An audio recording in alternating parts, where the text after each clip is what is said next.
Welcome back to the Fanspeak Network, and it's Thursday. We have TNF tonight, but that means it's Degen Power Hour, so we're going to cover DFS, Underdog Battle Royale, TNF Best Bets in just 1 minute.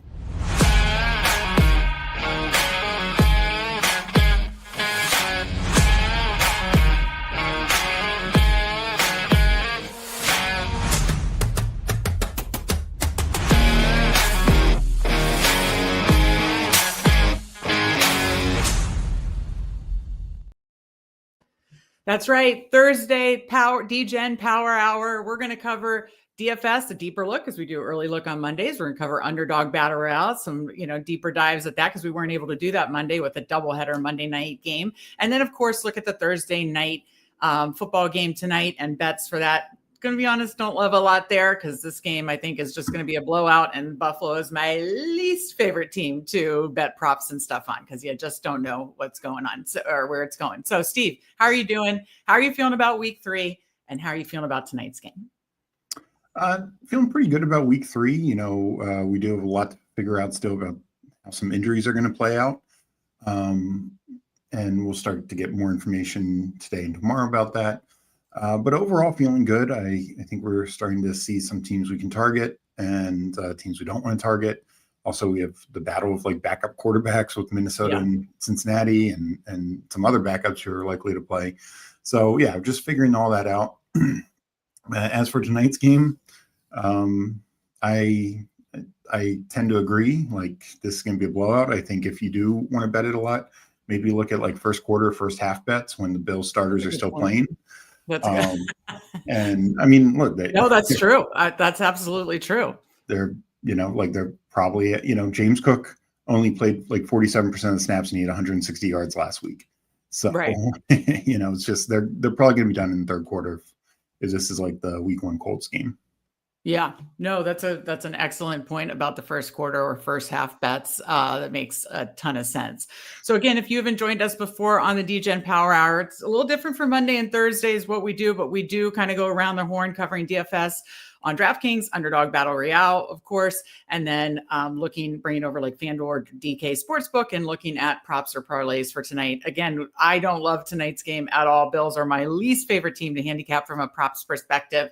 And then the Dolphins are just such a fragile disaster. I feel bad. I think poor Mike McDaniel is going to be after this game. That's what I think. But I think it could be the blowout that we think it is. And it's just not a fun one for week 3. But with what you said, I'm in lockstep. I really like week 3. I hope I'm right. I felt really good and I had a lot of good reads last week, and some really were really right, like Drake May, and others were really, really wrong, like Derrick Henry. So, hopefully we can put them all together, get a lot of right reads. We had a lot of props that were so close to hitting, like Ricky Pearsall or Caleb Williams rushing, so hopefully we can get a lot of the props there, some parlays home, some DFS, some Underdog.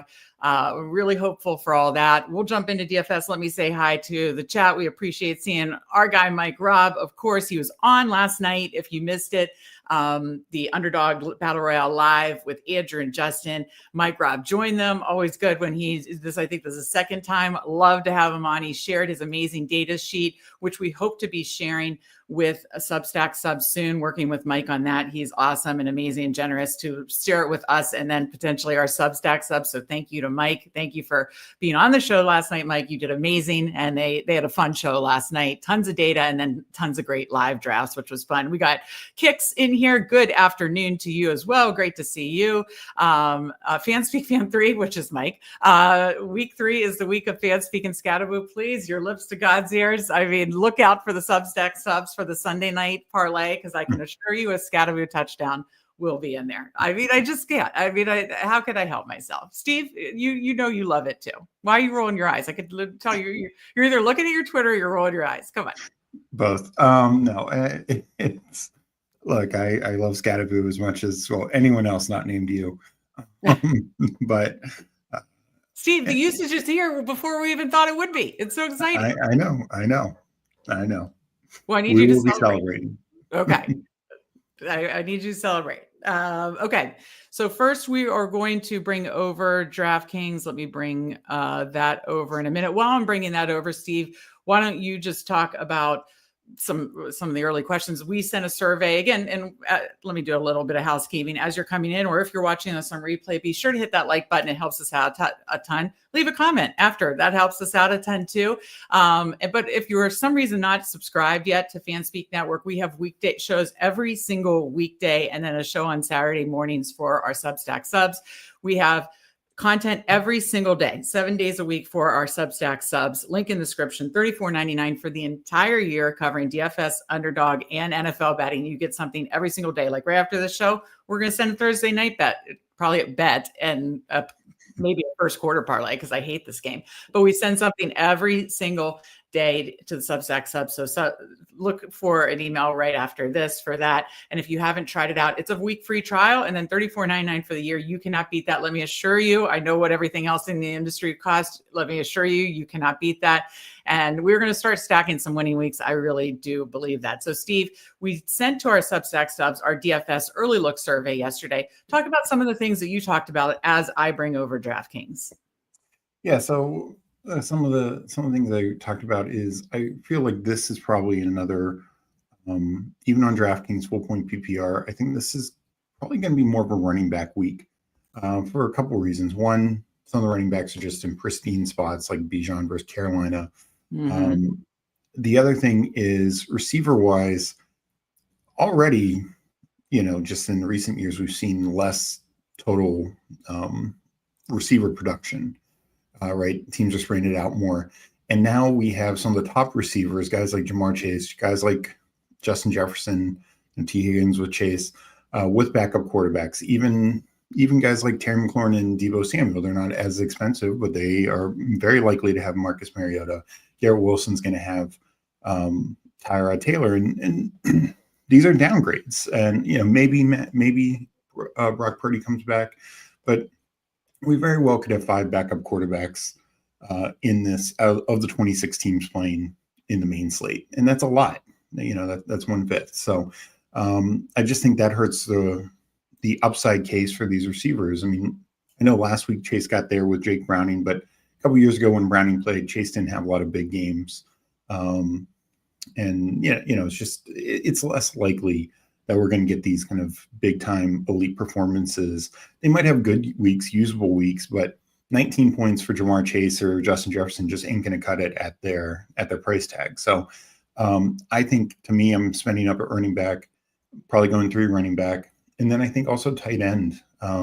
It's like there are some pristine tight ends in elite spots. Some are expensive, but even like the mid-tier, I think it's going to be hard to get away from these like 6-7 guys who are in these really good spots, and just with so many good spots, likely 2 or 3 hit. And so you taking somebody who's off that list, the chance that they hit and outscore, even if they're $1,000 cheaper, $1,500 cheaper, is going to be very tough. That was the only part of the survey I disagreed with you. I totally see how it can, but for Underdog Battle Royale, we'll get there. I get the spending up for tight ends more. For DFS, I have like 3 or 4 written down that I absolutely love. That, if let's just say McBride or Bowers score 18 or 20, but Ferguson or Juwan Johnson or Ertz score 15, you're going to want the lower one. So, I mentioned those guys like through essentially Juwan Johnson, 3,900. My point is, like, typically we only have maybe 1 elite tight end on the slate, and then two others in really good spots. This week we got like 6-7 guys in really good spots. And okay, I thought you were basically saying you have to spend up for Bowers or McBride, and that then no, but I'm saying they're very much in the mix, and also because, and I mentioned this on the early look, the price gap. Typically, we see top tight end 7,000 or above. This week, the top tight end is 6,000, and then McBride's 5,700. So the price gap is already smaller. You're not getting near the savings. Like you used to get, a 3,500 tight end was literally half. So you're not getting that anymore, at least this week. Yeah. I still like so many other spots that I mean, It is usually my MO to spend down at tight end. It is in best ball and it is in DFS. And I still likely like those, cheaper spots so much better in the 3,900, low fours, high threes, but that's okay. We can disagree, or we can just put it out there and get to that at that point, talk about tight ends a little deeper then. But let's talk about now. So I agree with you very much in lock. So I don't agree with you much about I get what you're saying, first of all, about the tight ends. There's going to be more expensive tight ends to dodge on this slate or in good spots. I get that. Good volume, everything. But I probably am still paying down. That's where we differed on the survey. Where we were in lockstep was, a lot of our same quarterback stacks and the 3 running back build. So with the 3 running back build thing, let's talk about the running backs that we kind of are prioritizing. And we'll save the position by position for the Substack only show, which is on this weekend, but you'll hear us talk about a lot of the players that we like throughout this. This is more of a lineup construction, deeper look DFS. And then the Saturday morning show will be position by position. Okay, who's in our pool? Who are we actually is in our player pool for quarterback, running back, receiver, tight end? So with that said, Steve, running backs, 3 running backs, who are some of the ones that are I know there's one cheaper one that's a must, kind of a lock button for me almost. Who are some of the ones that are your highest priority that you'll be rotating through those 3 running back spots?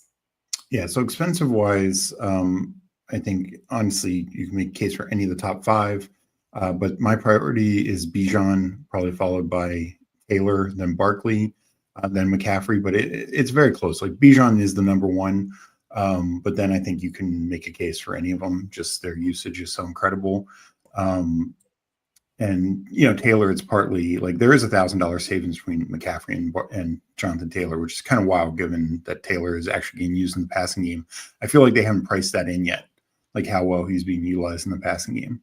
Then in the mid tier, I really like Alvin Kamara. Not the biggest Javonte Williams fan, but it at least makes sense given the matchup. Ken Walker and Travis Etienne, I think, are very much in play. But then the cheaper one, who I think you're highlighting, the kind of the guy you got to get in, is of course Jordan Mason, right? Home workhorse running back against the Bengals. He's going to be chalk, but this is probably chalk that's worth it given his price, given his upside and role overall. Yeah, no, you pretty much nailed it. And shout out to, let me say a quick hi to the people in the chat. We've got Eddie in here. What's up, Fanspeak family? Good to see you, Eddie. Hulk Mashed Potatoes. Hey, great to see you as well. We got Best Ball on call. GM friends of Fanspeak. Absolutely. Good to see you. I'm your Huckleberry. What's up, folks? Good to see you guys all in here. Mike Rob, thank you. CBS Meg gave some great DFS breakdowns today on FFT. Just need her to wear a polo for Steve shout out. Don't think I'm going to do that. I was having camera issues today, but I powered through, and I'm glad you enjoyed it, Mike. Thank you so much. Speaking of, Mike McClure, who I do the CBS show, basically said Mason is a lock button for him because he should be priced based on his workload so much higher.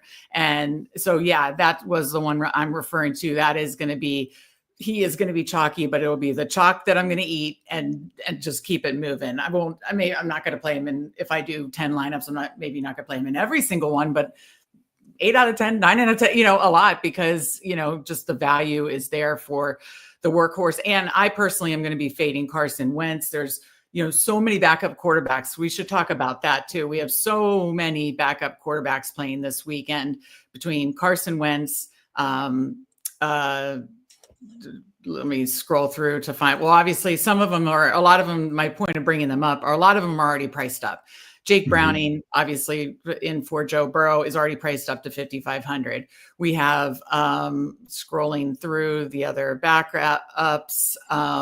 TBD about Mac Jones or not. If it's Mac Jones, there is some rumors, maybe Purdy plays, but I'm a little skeptical of that. But Mac Jones isn't what he was last week at 4,000. He's 5,000.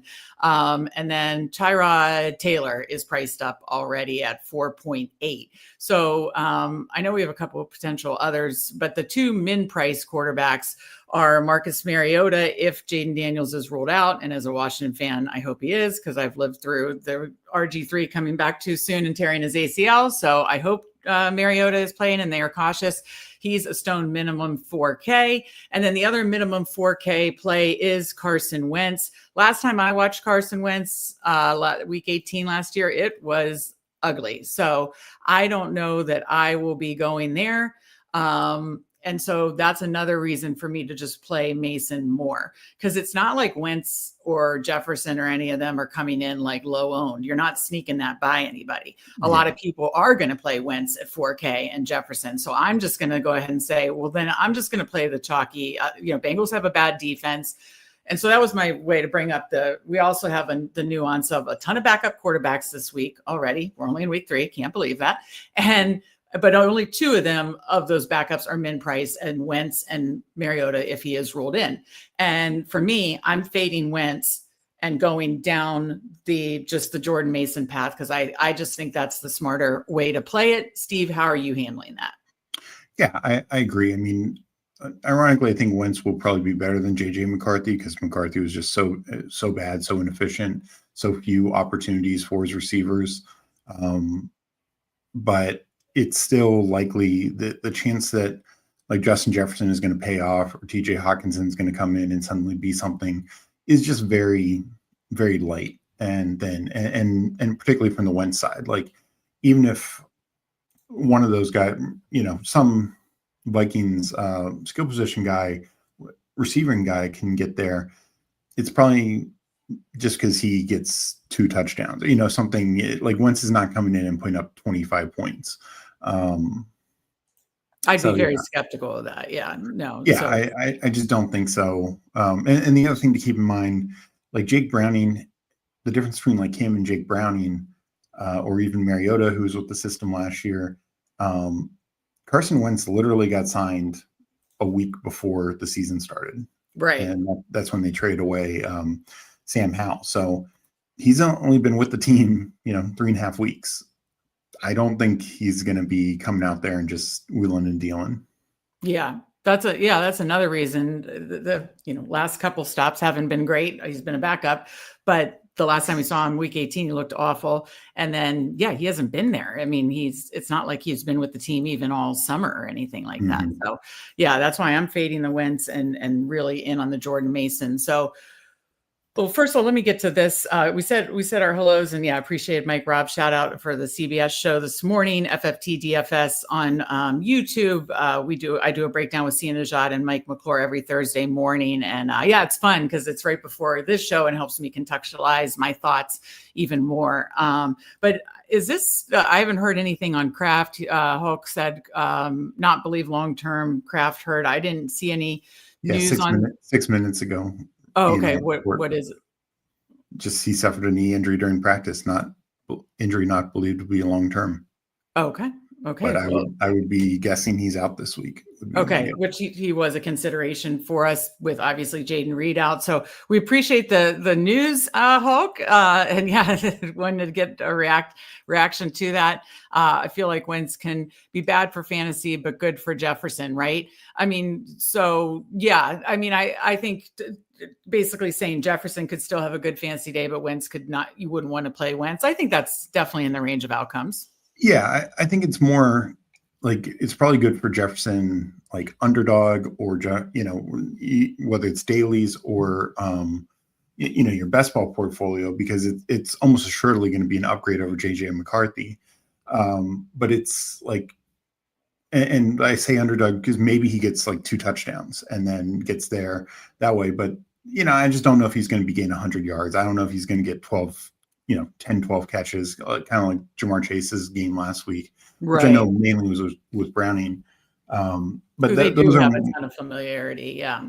Those are much more rare, and with backup quarterbacks, right? So I think it's an upgrade. I think it, and the other thing with like the dailies is sometimes you see Jefferson slip into like the third round, and then you're just comparing them to the other third rounders. Like here, the price is the price. Like there's no, you're not going to get it at a discount. It's not like this is an auction and you can get him at 6,200. You know? Right, So. right. No, that makes sense. But that's a good question, Mike. Our guy Eddie says can't wait till Best Ball Resurrection. Got so many takes right and so many wrong.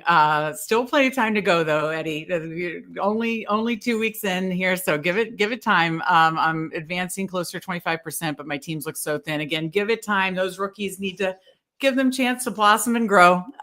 So give it time. But I agree. We're excited for Best Ball Resurrection. We'll have content for Best Ball Resurrection here on the Fanspeak Network. Again, if you are watching and not subscribed for some reason, make sure you are. We cover you year-round, best ball, DFS, NFL betting. Steve, and Steve had a Best Ball Resurrection finals team last year that I was sweating out with him. So that'll be fun to do Best Ball Resurrection drafts. And while we're talking about, again, we'll start to do more portfolio looks in our Monday Degen Power Hour. But Steve and I do have a semifinals first quarter team together. So fingers crossed we can sweat that. And it actually wasn't a sibling showdown. It wasn't one of the sibling showdowns. We did a couple of those did not make to the semifinals, but it was one that we were, I think, supposed to be meeting. And, we just were like, let's take a break and do a first quarter together. And so I would label those just, Steve and Meg, and the other one sibling showdown. So we do have a team together, Steve. I'm excited. Tell the people how many, as he brought up Resurrection, might as well pivot to that, and then we'll get back to the DFS. How many elims, and because I know you didn't do many elims, but how many elims in first quarters are you sweating besides your first quarter with your lovely sister? Yeah, I only did 19 regular limbs. I have 5 left, so I'm kind of right at the field with that. Nice. I have 1 big limb left. Hopefully I can keep going. That takes longer to get into cash. Yeah. And then I have between the first quarter 1 and first quarter 2, I did, I think, 42, and I have 3 left of those. So roughly with the field on that as well. Yeah. Very nice. Yeah, I didn't do many I can't remember first quarter. I only did like 15 eliminator, and I'm down to 2, so I'm under, but whatever. There's 2 of those, and then there's the 1 first quarter. So I'm happy. We'll maybe do some second quarter content, but I want it to be closer next week, obviously, after I get another week. As we see, injuries are happening every week. So, and then I want to do, of course, Best Ball Resurrection. So thank you for shouting that out, Eddie, but give it time, give it time before you get too worried about teams there. Okay. So Steve, back to this. I agree with you as we're talking like lineup construction, and we like a lot of 3 running back builds, and my priorities are definitely Bijan, Jonathan Taylor, Jordan Mason are my biggest. I will add in potentially some CMC, maybe some Saquon. I mean, he destroyed the Rams last year in 2 games. However, you have to wonder if the Rams are just going to be like, okay, we're not letting this happen a third time, and then Ken Walker, especially if Charbonnet's out. I don't mind your call on Kamara. I'll throw out Jalen Warren. We talked about that on the CBS show today. We got Rodgers speak about we need to be getting them ball more in the receiving game, because as you mentioned on Twitter, not really doing a ton in the rushing game, but as a receiver, he's been excellent. And Rodgers said need to give him the ball more. Again, that is, and Mike McClure said that it's code for I'm 41 years old. I need to get the ball the hell out of my hands, and he can do some stuff with it in space. So I definitely like Warren from the receiving game. He has a nice floor then. So if he does get in the end zone, I then like him as a DFS play. You said Kamara, Pollard. Yeah. So I think there's definitely the 3 running back build makes sense. Now let's talk about, we talked about like the quarterbacks from the injury perspective. Of those backup quarterbacks, are you playing any other backup? I think we're in lockstep that if Mariota or Jaden Daniels is rolled out and Mariota is rolled in, you and I are definitely in on that because, well, you can speak to it. We've talked about it during Superflex drafts this year about drafting some Mariota, that Jaden could be a little fragile, and that Mariota in his 2 appearances last year did amazing. If you want to talk about that a little bit more, and then we can talk about more about the quarterbacks. Yeah, I mean, in 2 games last year, and neither one a complete start, Mariota had 19 and 24 fantasy points. So it just shows the upside. He knows the offense, and he didn't miss most of camp, so I think we should keep that in mind. But, I think he'll be fine. I think the matchup can be pretty positive. The Raiders defense is kind of like a one-man wrecking crew with Max Crosby, and that's about it. But look, they've also done okay overall. Like The Chargers they won and they were in control, but it's not like they put up 40 and the Patriots didn't win. So should keep that in mind. As for any other backup quarterback, well, while we're on the Mariota, I just want to point out, I pulled some stats from my show this morning. He had over 3/4 against the Panthers in October, just a half against Dallas. Against Dallas, spot 15 for 18, 161, 2 touchdowns in just one half. Like you said, you had 20 and 24 fantasy points. He ran some. Fun fact, both his touchdowns, and I'll go to a comment here, went to Zach Ertz, or excuse me, both games he threw a touchdown to Zach Ertz. Both games in 3/4, a little over 3/4, and one half he had 2 touchdowns in each game. I believe one he had a rushing touchdown as well, and that's how maybe he got to 24 in that one game. But he had a touchdown, I think, to Brian Robinson and Ertz in the first game, and Terry McLaurin and Ertz in the second game. So Zach Ertz was this guy, kind of makes me like Ertz. Kicks shouts out. Great call by Andrew this year on Ertz. I know he drafted a ton of Ertz. So you and I drafted him a good bit and had him ranked pretty high as well. But no, Andrew was talked about it a lot. So yeah, good shout out that Andrew was definitely on Ertz this best ball season. So yeah, of the backup quarterbacks, Mariota is the only one I'm really interested. Are you interested in any of the other backup quarterbacks? Yeah, not really. I mean, the Bengals defense I do think is still not good. So, do you try and go wins? But the problem is I just don't feel like, I think they're going to be conservative. Like I said, I think they're going to be working him in, breaking him in. Tyrod Taylor, given his rushing upside, you could maybe make a case for. But is he still doing it at 36? I mean, he ran around some last year and the year before when he got opportunities, but yeah, it's not great. I mean, it's definitely not great. So, and the fact is, if he was Stoneman, then I think you'd have a better case for it, because this is what we haven't talked about yet, is like somebody like Tyrod Taylor is not far behind, like the Drake Mays or the Daniel Jones. Right. Well, that's what I mean. Only Wentz and Mariota are min price. Like you said, when you're not that far behind Daniel Jones and May. And like Jake Browning is higher than those guys. So. That's crazy to me, especially Browning's going up against, a Brian Flores defense. No, thank you. I don't care how familiar you are with the team.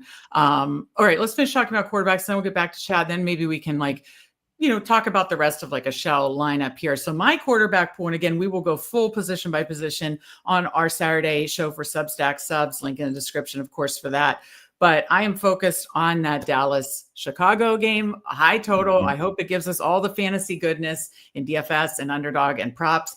But Dak Prescott, Caleb Williams are my two main quarterbacks.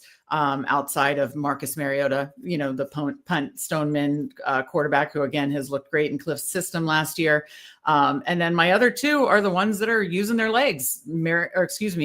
Drake May against the Steelers. Unfortunately for the Steelers fans, their defense is not looking what we're used to. So, it could switch at any moment and they become a lot better, the defense that we know.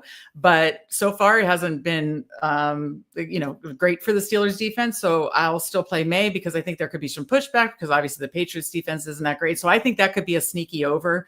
Daniel Jones, obviously using his legs, getting a rushing touch to 3 rushing touchdowns already in 2 games. You have to remember that Shane Steichen offense, that's where the tush push came from, so he obviously, I hope he doesn't take too many Jonathan Taylor touchdowns away from my best ball portfolio, but so far, I think he's going to be willing to run him near the goal line. And I'll throw out, if you wanted to pivot in the 4 p.m. slate or in general, Justin Herbert is another game that I think could go over. We saw, usually we worry against the Denver defense, but obviously the Colts put up numbers last week. Are you kind of in lockstep there or any others?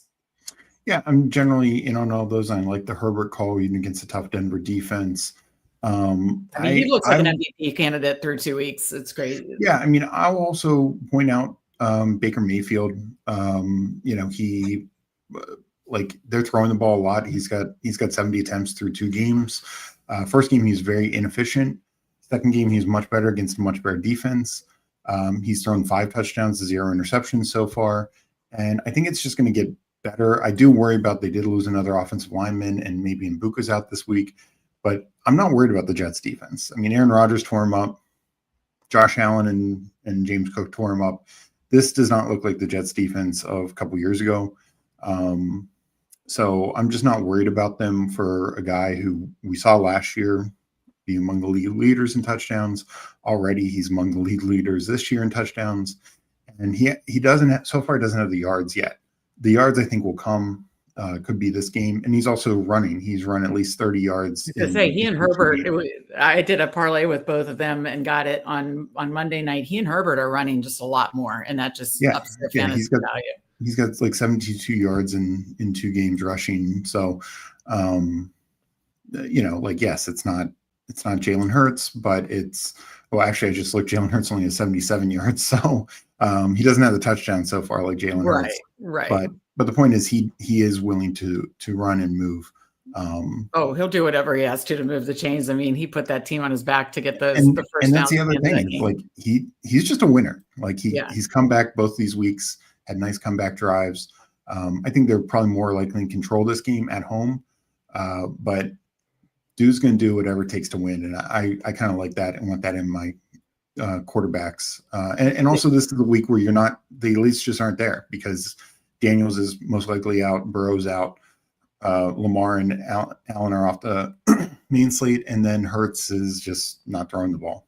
Yeah, no, absolutely. You look at the top of the board, Daniels, like you said, likely out. It's Hurts, Mayfield, Burrow out, Love, Herbert, Murray. So yeah, no, that's an excellent point as well. Our last question about quarterbacks, and then I'll get to the chat really quick. Are you concerned with Mayfield at all with the more offensive line losses? Because I did see that today. I hope they address that for the I'm not sure when Wirfs is expected back or whatever they can do to patch through this situation. But obviously, ton of best ball shares for me for Mayfield as well. So hopefully they can adapt to that, because I know they had 2 more losses, I think. Yeah, I'm not sure what the expectation on the like Cody Mock's out for the year. I'm not sure about the expectation for the other guy who got injured, Luke Goddard. Yeah, I think he's on IR. I think he's at least 4 weeks, I thought. Okay, I must have missed that one. I know Cody Mock's on IR now. Yeah. But I think one of them's out for the year. One, I'm hoping I need to get full clarity on that. But let's get to the chat.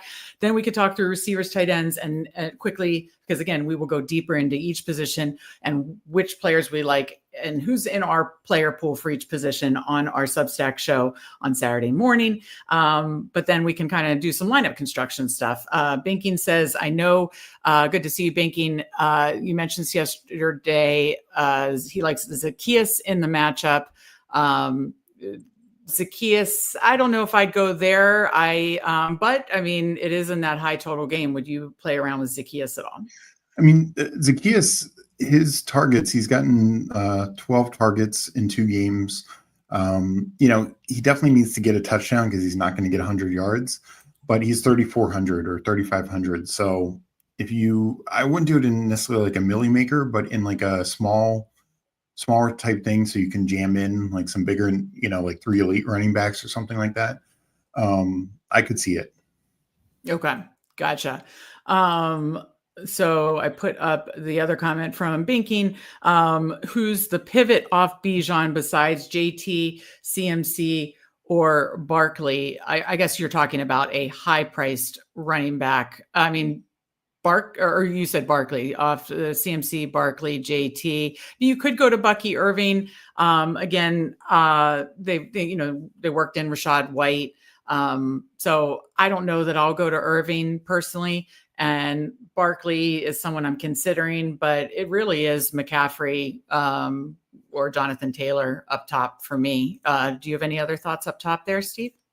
Yeah, I kind of like those all 5 of those top running backs. But I do think there's a gap between the first 4 and Bucky.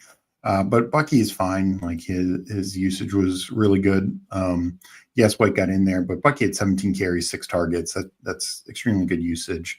And I think that will remain the same. It's just White will have enough usage that he can be fantasy relevant as well. So, but no, that next tier of running backs, particularly with the Josh Jacobs Q tag in a tough matchup, I don't really trust Chase Brown, Genty, Connor. Like, I just don't know if they're going to get enough total usage to be worthwhile. I mean, if they fall in the end zone twice, they could be worth it.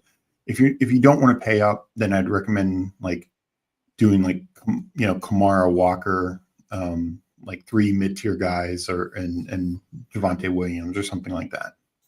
Yeah, and obviously I like Mason as one of my running backs. If we're doing 3 running back builds, that's going to be very popular. Banking says never play min salary quarterbacks. I don't think I have ever done it once, so I'm not playing Wentz. Well, I'm not playing Wentz either, but I am playing Mariota because Wentz, I don't trust it. He hasn't been with the team. Mariota was with the team all last year, came in 2 times last year and looked great in Cliff's system. And he mentioned, I think he or somebody else mentioned something, the difference between FanDuel. Okay, on FanDuel, the min price might not be as different. On DraftKings, there's a nuance, and that's why they've raised some of the prices. So this doesn't probably apply to FanDuel, and I haven't gone through FanDuel pricing, hand up on that.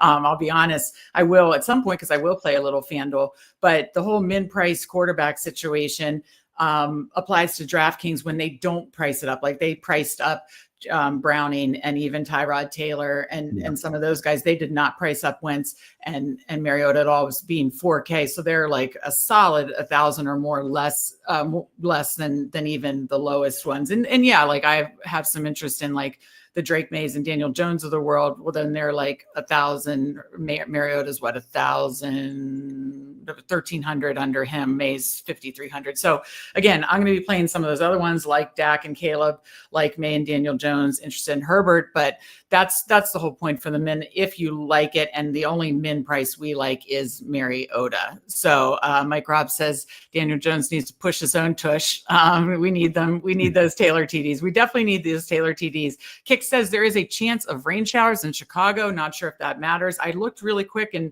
you're right. It does look like that. So that is something to keep an eye on for sure. I use Kevin Roth, the weather guy on fantasy weather guy on Roto Grinders is definitely my go-to on that. So I will pay close attention to that. Thank you for shouting that out because that is something to keep in mind. If for some reason, if it's going to be a total washout, that'll change things for sure. So definitely pay attention. We're going to talk through the game as if the conditions are fine. But of course, if, it's really, if it's like heavy downpour or winds are bad. Like if it's just a low rain, we won't, but if it is like looking like, oh no, there could be a heavy downpour or oh no, the winds could be severe, then we will take that into an account. And that's when you'll get updates from us via Substack. And we will be adding Discord soon. I hope by this weekend too, for Substack subs only. Appreciate all you subscribers. Talking about Swift, Henderson.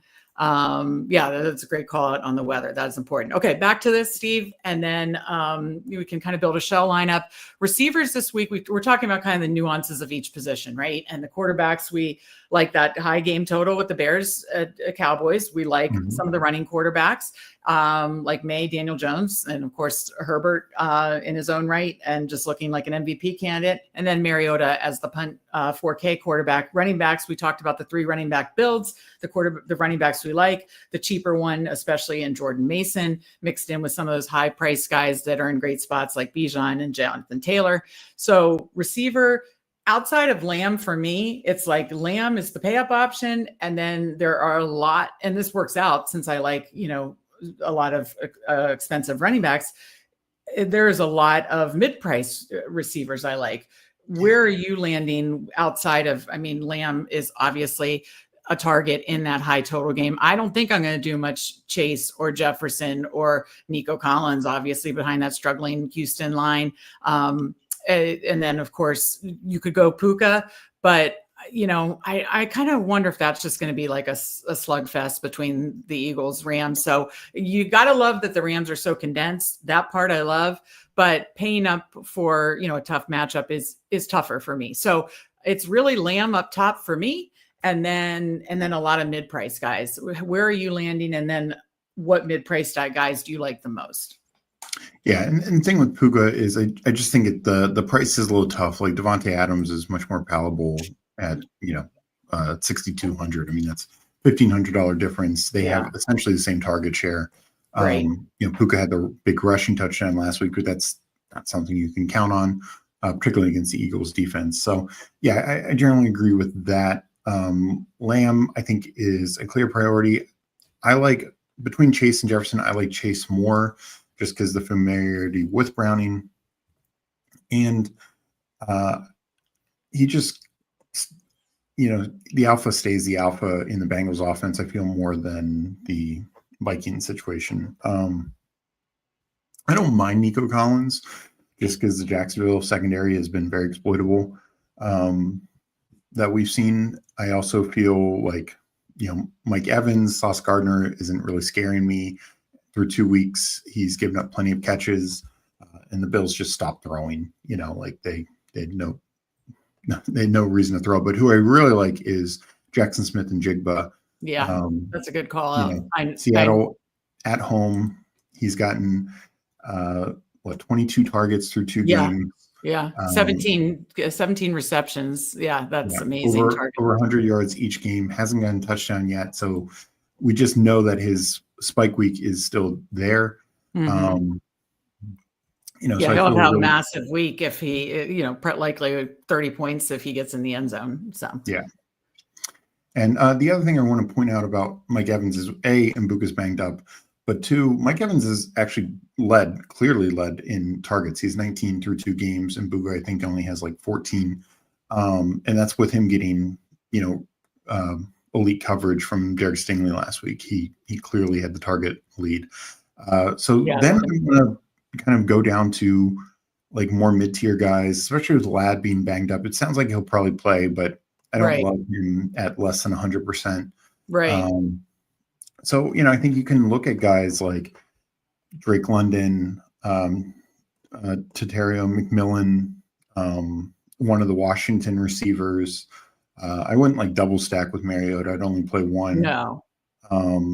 DK Metcalf should be fine. Jacoby Myers, if Christian Gonzalez isn't back. Yeah, it sounds like he will be, but okay. But he's missed a ton of time. He's missed literally 6 weeks or something like that. Yeah. And then Jacoby Myers, he also has 22 targets through 2 games. What's his price? He is 5,600. Okay, I couldn't even find him. Yeah. Okay. Yeah. No, his targets are awesome. But the guy I really like, and this is going down further, is Rome Odunze. Of course, yeah. I think you can play DJ Moore, but Rome Odunze, he's just got the bigger touchdown role. He's got the bigger target role, 20 targets in 2 games, 3 touchdowns. He is quickly becoming Caleb Williams' leading guy. And I just think that continues. As I said before, he's got a red zone role. He's got a deep threat role. We've seen both in play. And I just don't see why that wouldn't continue. And Dallas absolutely just got demolished. Well, that's why I hope this game isn't a downpour or a rain out, because these 2 defenses have just given up so much, especially last week. But no, the Bears' defense has just been a sieve. I want to target these 2 defenses, and they go against each other. I hope we can get I hope the weather is fine, and I hope we can get all the fantasy goodness out of this game, because it just sets up for such a fun fantasy shootout. And Rome Odunze, we kind of got on this midsummer. It looks to be like he's the number 1 wide receiver 1, or the one that we wondered, okay, who do we want in this Ben Johnson offense? Right now it looks like him, and I'm going to keep riding that. Only 5,300, great price. Don't care if he has ownership. Love Rome Odunze here. Any other ones? Let's keep it moving through. I think Michael Pittman, I think it's going to rotate through the Colts receivers, but Pittman and Pierce are the ones who are out there every snap. Right now, we're seeing Tyler Warren's questionable. If you were to they're thinking he's fine. Just Twitter doctors are thinking he'll be fine. But we got to. I thought he was limited today. But limited could also mean he doesn't end up playing his full complement of snaps. What about Ricky Pearsall? I like Ricky Pearsall going back to he let a lot of people down. Juwan Jennings on the injury report. I mean, that's been a whole wonky situation. Only 5,500. I think we're going to get. I like him as a contrarian play. Yeah, I mean, I think Pearsall's fine in that regard. he's not going to be in necessarily a core guy, but I'll probably play him a decent amount. And then Keenan Allen is the other one I'll shout out for it, especially with Ladd banged up a little bit. We'll see, the status, but I mean, it's like he and Herbert are right back, 10 and 7 targets, touchdown both games. I probably am going back to the Keenan Allen. Well, anything else before, again, we'll go deeper on our Saturday show for our Substack subs, anything else. But that's what the point is. Outside of Lamb, we're really looking at a lot of like that JSN to Keenan Allen tier. Wouldn't you agree? No, I completely agree. Okay. And yeah, you and I, we don't have to go through everyone. You like some of the top tight ends a little better than I do. My 3 favorites are the cheaper ones. It's Jake Ferguson in that high total game. It's Juwan Johnson getting crazy amount of targets. And if you do play Kenneth Walker's JSN, it's kind of a nice run back there. Obviously he has, 21 targets in 2 games, got a touchdown last game, obviously. So still love Juwan Johnson, priced under 4K. And then my third one is Zach Ertz at 4,200. I mentioned how Mariota, both of his games, he had 2 passing touchdowns. He had a passing touchdown to Ertz in both of those games. So Ertz would be my preferred Washington stack target. Who else are you focusing on at the now? I guess not Kraft. Warren, if I do any Daniel Jones stacks and Warren is a go, I might consider that, especially if he comes in at lower ownership. He just looks amazing so far, over 70 yards in both games. He looks like the guy. And it's so exciting because we definitely we're excited about him.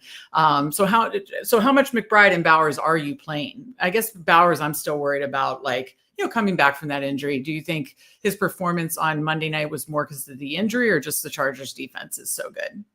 I mean, I actually think his performance was fine. Geno, he had 8 targets, 5 catches. Geno was just awful. Yeah. That's the kind of volume we want to see. He played 77% of the snaps coming off the injury. Yeah. I know he still has the Q tag, but I think, they're just going to manage him. And he's now facing a Washington defense that was just absolutely destroyed by Tucker Kraft. Yeah. And going back historically, last year and years past has been just terrible against tight ends. So I think Bowers, of the 2, I think the extra $300 is worth it for Bowers. And especially if particularly if Kraft's out as well, because that would have been one of my favorite pivots, even against Cleveland. With Jaden Reed out. But now he's injured. Okay. So I will actually put out if Kraft is out, I do think that opens up Luke Musgrave. We saw him have a couple catches. That's a great point. I didn't even think about that, especially with Reed out. Great shout out. 2.7K. Hello.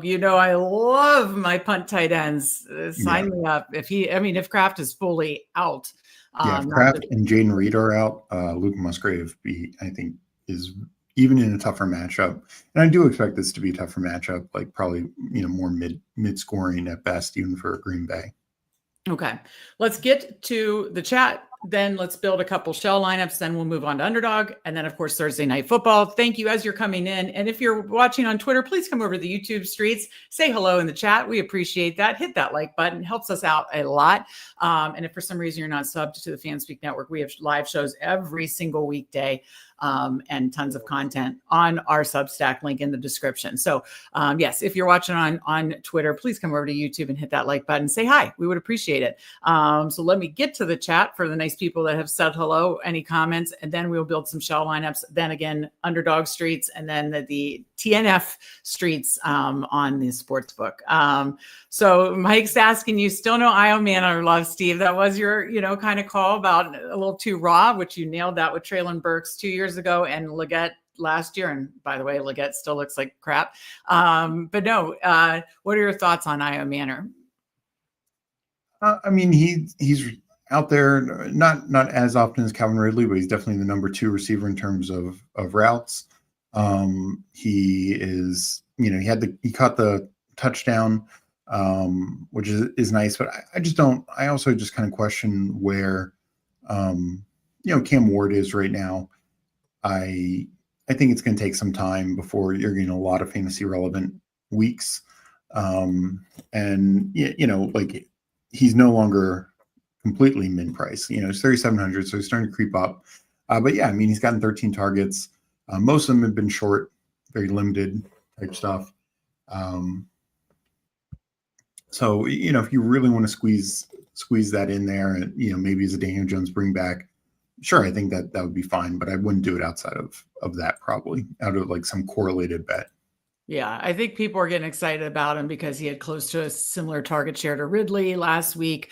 We'll just see how long that holds up. If we see a bigger sample size of that, we'll obviously pivot to playing him more and based on whatever. But you're saying for DFS this week, still no interest there. And I think, I mean, if it's a smaller field thing, like even at 3,700, he kind of needs 20 points. And I just think that's a tough path to 20 points. So, like if it's like 1,000 entry contest and you can get by with like a 12-point receiver, then yeah, he could probably get that again. Yeah, and I think that's what Mike is saying here.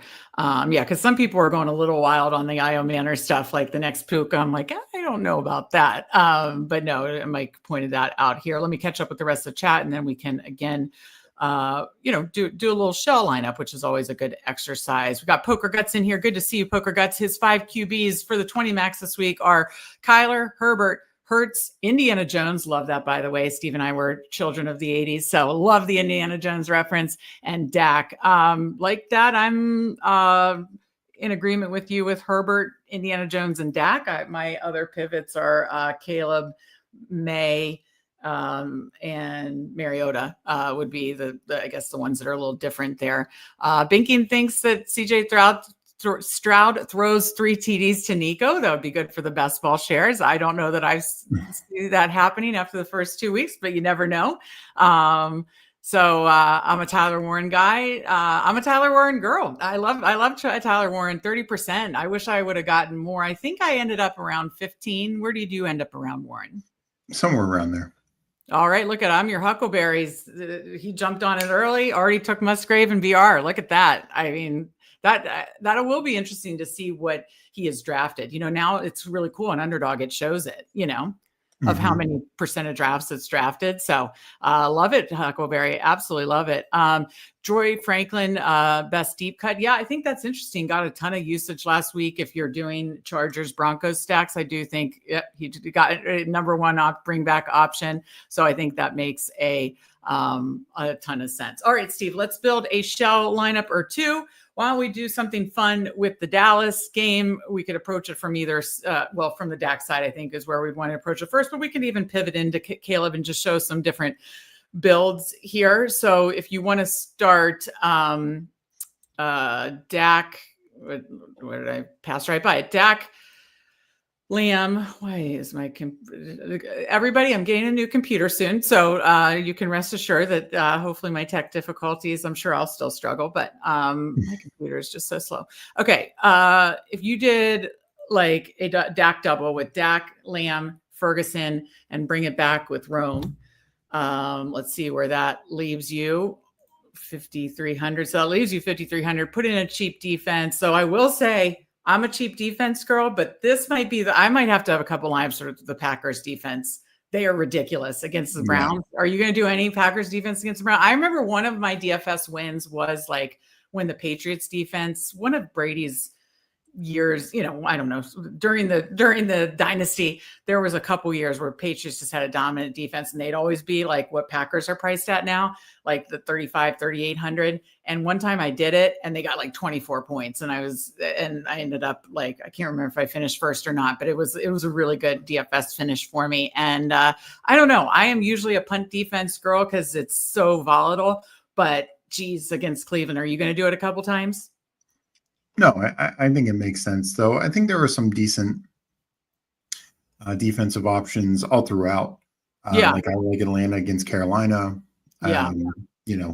Indy versus Tennessee. Like I said, take advantage of the rookie quarterback. Some of these backup quarterbacks. Honestly, like as crazy it is, like what about Cincinnati against Minnesota? Oh, I love that's my favorite. 2,400. Against Wentz. I mean, my goodness, I know that the Bengals defense stinks, but okay. So that leaves us with 6,100. We got the Dak double with Odunze, cheap Bengals defense against Carson Wentz. I know, and I've done this show already. Let's plug in the first like auto running back play of Mason. I don't care that it's going against the defense. I could care less. So then would you prioritize of the expensive CMC, Bijan, JT? Would you prioritize Bijan? I'd prioritize Bijan. Yeah. Okay. And then you talked about, we won't fill out the last receiver spot. But if you put in a running back in the flex with 5,500, where would you go in this particular build? For another running back? Yeah, because we talked about the 3 running back builds, so then we can show like what that leaves.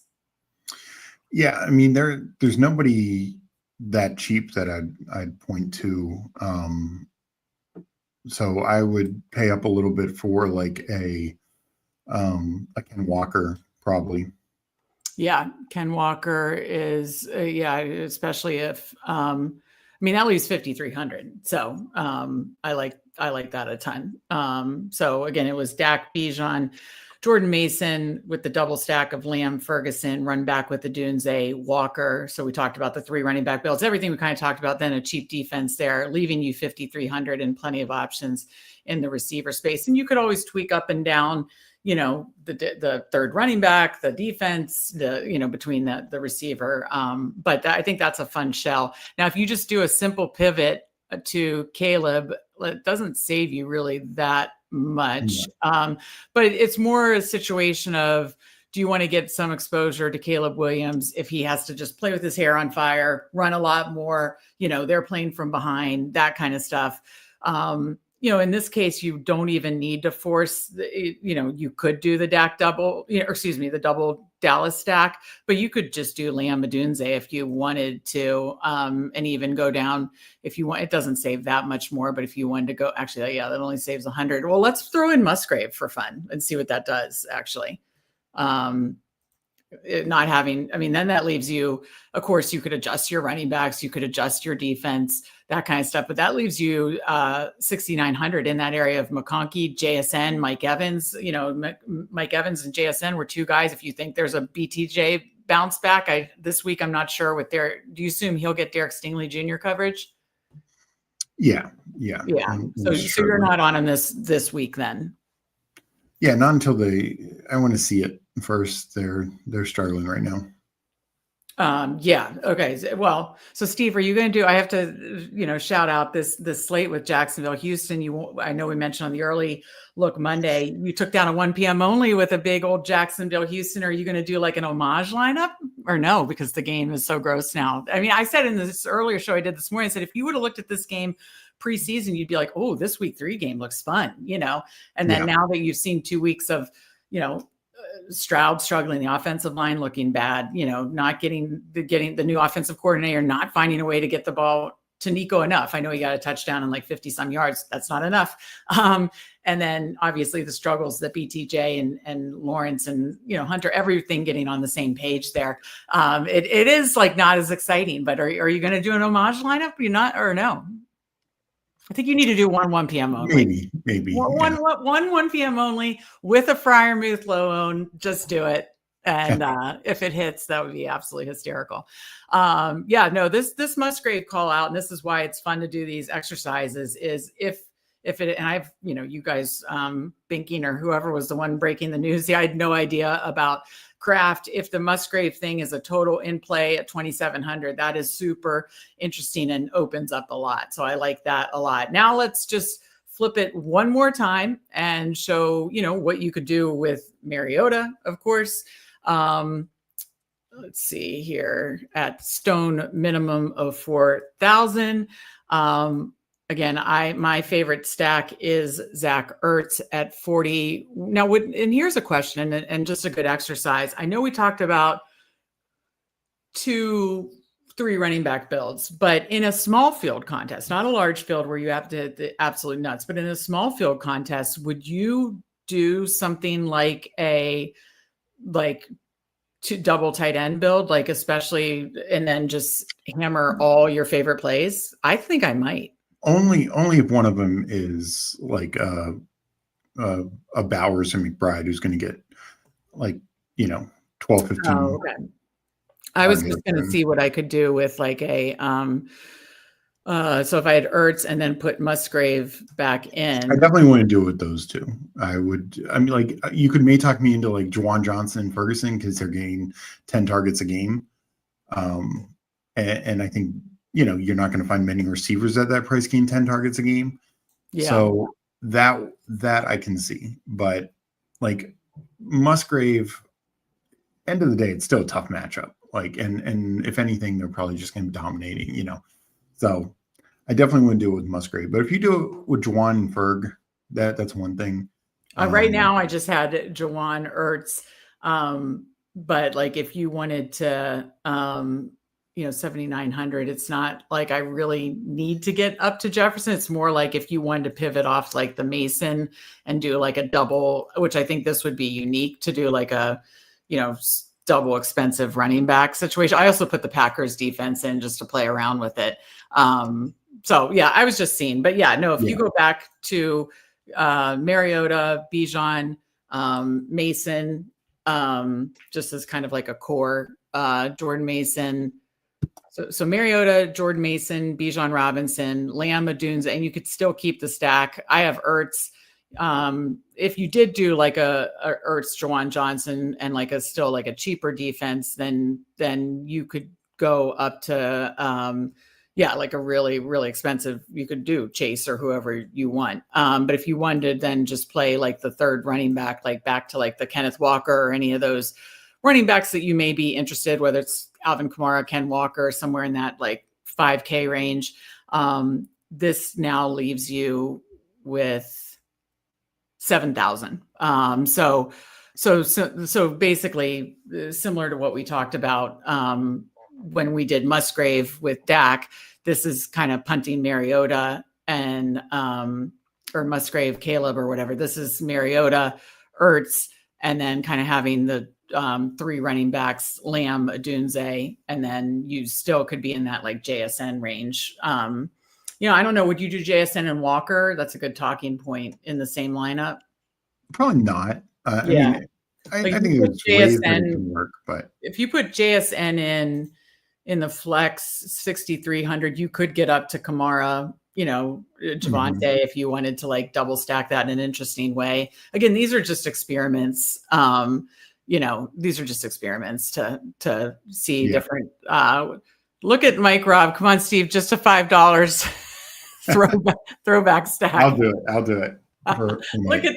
You got to do it for Mike now. $5 lineup, Steve, 1 p.m. only. It's going to be the Mike Robb special. Mike Robb, thank you. We always appreciate you. I see Binky asked the throwback. Not it was actually not this past Thanksgiving prior. Early only. I had a couple different lineups, but it was all centered around the Texans Jaguars game, and it was like my main build, and it just totally crushed. Took down the $15 tournament. Took down like the 20. Because you had like won like several of the 1 p.m. Yeah, like it won $3 tournament, $5 tournament, $15 tournament, 27. I won over $70,000 on essentially two different lineups. Okay, I'm pulling up the box score. And wait, was it only November 26, 23? It was only 24, 21? That can't be right. Yeah, it was close because because both quarterbacks had Lawrence threw for 364. Yeah. And Ridley has 89 and a touchdown. I forgot Ridley. And then Nico 104 and a touchdown. Yeah.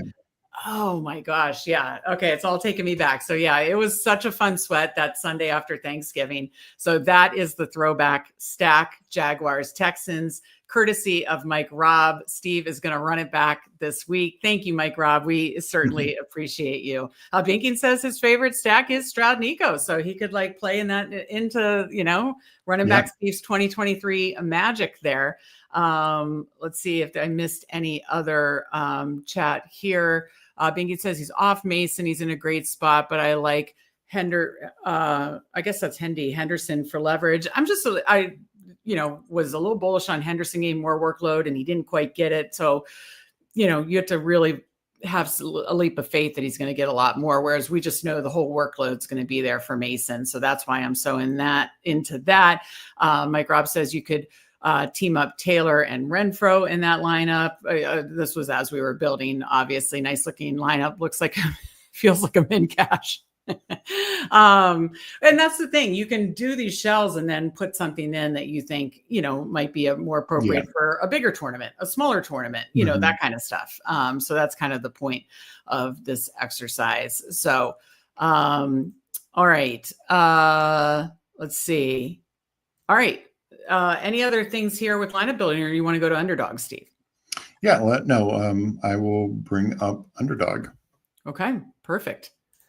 So let me, Underdog battle royales. We'll run a couple battle royales. If you guys want to join us, we will, why is this? We will jump into the battle royale. Now I had to ask, do you want to do a primetime Palooza?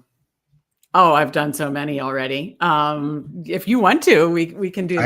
I haven't done any. So let's do one. You want to do one first and then? Yeah. Okay, let's do it. You know what we're going to do. Yeah, avoid Cam Scatterbo. Reach for Cam Scatterbo. Oh boy! If anybody wants to join us as Primetime Palooza, there's only 3 other spots, but we are doing it in honor of Cam Scatterbo. Hopefully, just torching the Chiefs' tough run defense. But that bowling ball hopefully gets in for 2 touchdowns on Sunday night. Let's go! It's Thursday and Sunday, so just 2 games, 4 teams, 4 people draft. So let's do that, and then we'll do a couple of battle royales. All right. I'm going to enter in 5 seconds. Enter in 5, 4, 3, 2, 1. Enter. Take Scatterbo first overall. No. Oh boy. Oh, 3rd overall pick. Do you think we'll get Cam Scatterbo? I mean, you might have to take him at 6 because he might go at 11. It's a thin running back slate. Yeah. I don't know that he's going to come back to 11. So, I mean, I'm just going to take him I'm just going to tell you to take him at 6. So who do you want at 3? Well, it depends. If Allen's there, I'd say Allen. If not, Allen, James Cook, or Neighbors. I mean, I think probably avoid Neighbors. Oh my God. Why you can pass on the Chiefs. Not really. I mean, I know the Chargers did, but I think that's a different story. We saw the Eagles slowly get shut down. The Eagles don't pass. Yeah, but I mean, just going back to last year, like the Chiefs passing defense, I think particularly, I mean, we don't know if Andrew Dominus is playing or not, but it's trending more that way. Yeah. Steve, you weren't on Neighbors last week because of that, and he's. I mean, I ended up playing Neighbors some. It just wasn't as favorable. Oh, you didn't. Yeah. Okay, that's right. We put him in our props lotto together. That's right. We did. I mean, he just absolutely. Okay, is this person auto drafting? What's going on? Okay, so Allen goes. Mahomes. You want to do your guy? I would do Neighbors, but if you want to do James Cook, that's fine. Let's do James Cook. I mean, so far, Steve is definitely right on my kicking and screaming when he made me draft James Cook. Steve was right. I was wrong so far. So, I will take the 2-week L there. And hopefully for your portfolio, James Cook keeps crushing. I'm definitely in a good position to do so tonight. So, I mean, if Neighbors falls back to us, I think we need to. Over Scatterbo? No, we just need to take Scatterbo now. I mean, what are we going to take? Dust ball Travis Kelce, or Tyreek Hill might quit by halftime? That's true. Can't believe a chain has been taken. I mean, that is kind of crazy not to take a chain. Okay. Yeah, we got to take Scatterbo to do it. Oh, yay. I'm so happy. Okay. And then at 11, I'd say like Keon Coleman, if he falls there. I mean, now the thing is you kind of do want to take Russ though, because I don't want to be stuck with Tua, even though, I've been taking him ahead of ADP because I've seen him go ahead of ADP all the time. So honestly, I'll take Russ here just because I've got the guy without a quarterback is in between. The other one that I would take is Pacheco for a second running back, and he just went.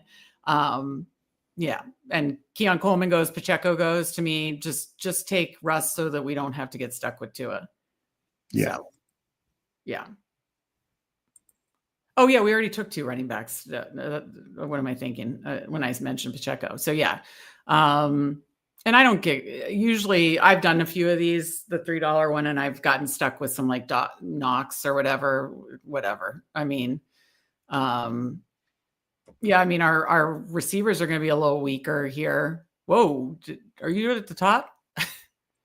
No. Oh, no. Okay. I was like, good Lord. Yeah, you want to do Shakir? No, Shakir's awful. Who's the top? Are you at the top? Yes. You want to do Wandale, I guess?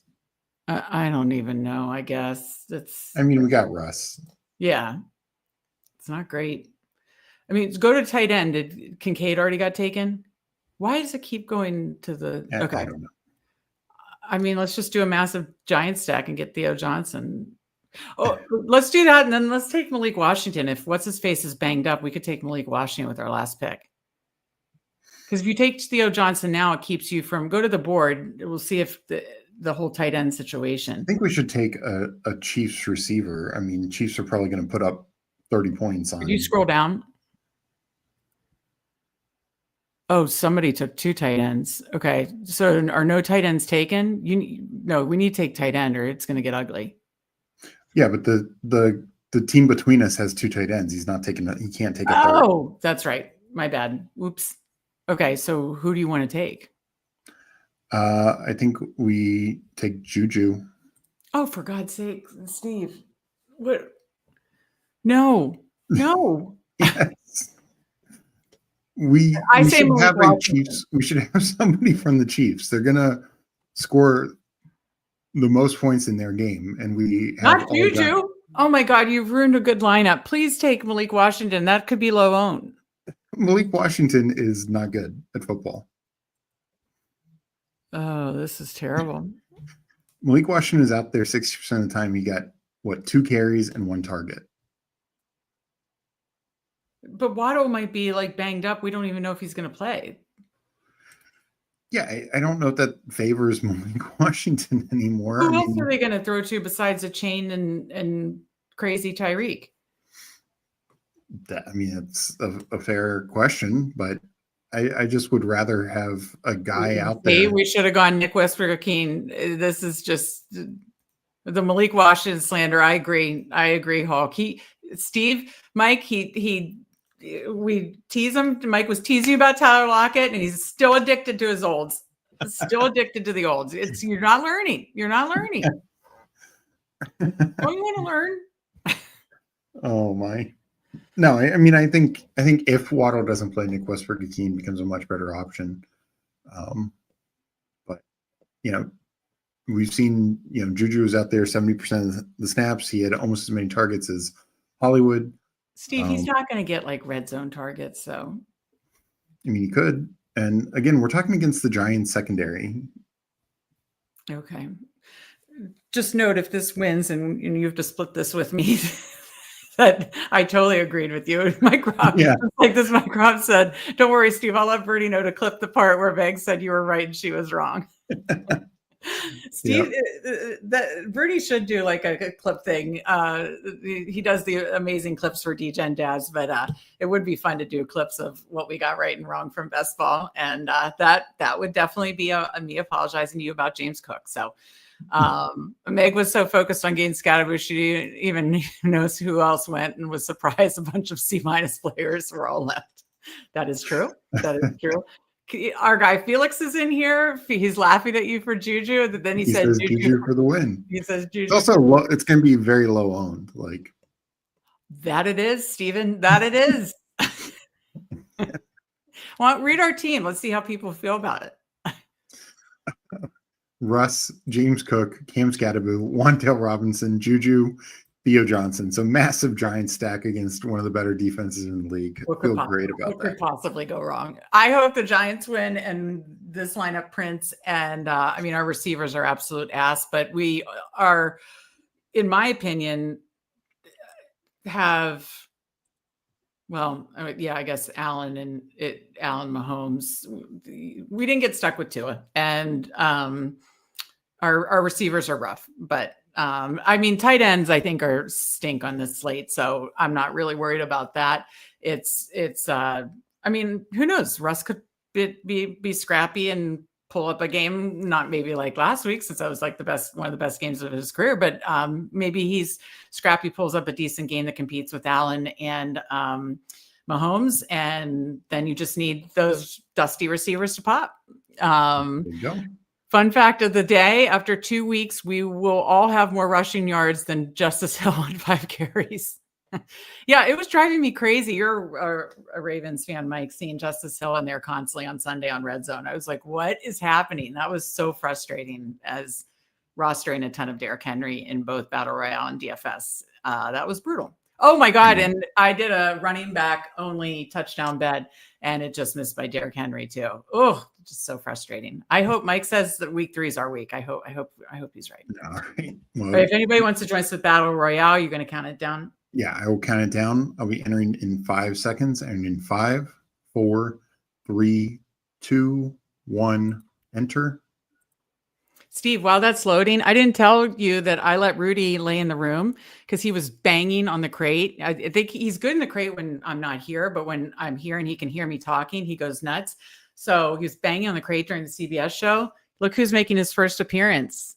Aw. That's Rudy, the new pup. He turned 10 months old the other day. He's just zonked. Don't know what he's so tired from. He hasn't done anything today. So, all right.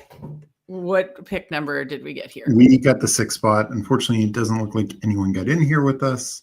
Oh, why do Fully Loaded is a big name? Yeah.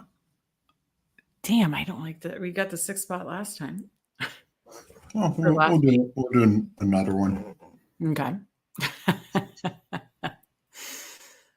I mean, I think if any, of these 5, yeah, for sure, absolutely. And I've changed my ranks around as I've been doing like the Wildcats autopilot. So these aren't. Oh, Mike, I'll show the pup pick again. That's Rudy. He's laying on his bed very nicely. Rudy, how are we doing? Why are we so tired? Boxer, 10 months old. Yeah, we need Underdog to create a boxer contest next year. I've had boxers my whole adult life. I need to win it for my sweet Riggs and Rudy and all my boys. I've had all boy boxers. Just worked out that way. Okay. So we should get one of these because Puka went. Who would you prefer? And we might not have a choice, but obviously, if we get both, we take both. But oh my God, if we get both, 100%, yeah, I'd be ecstatic if we could get both. I think the second player will be dependent on if one of these go. Oh my God, yes, both. I love it. Yes. Oh, that is amazing. Okay. Wait, so when do we come back up?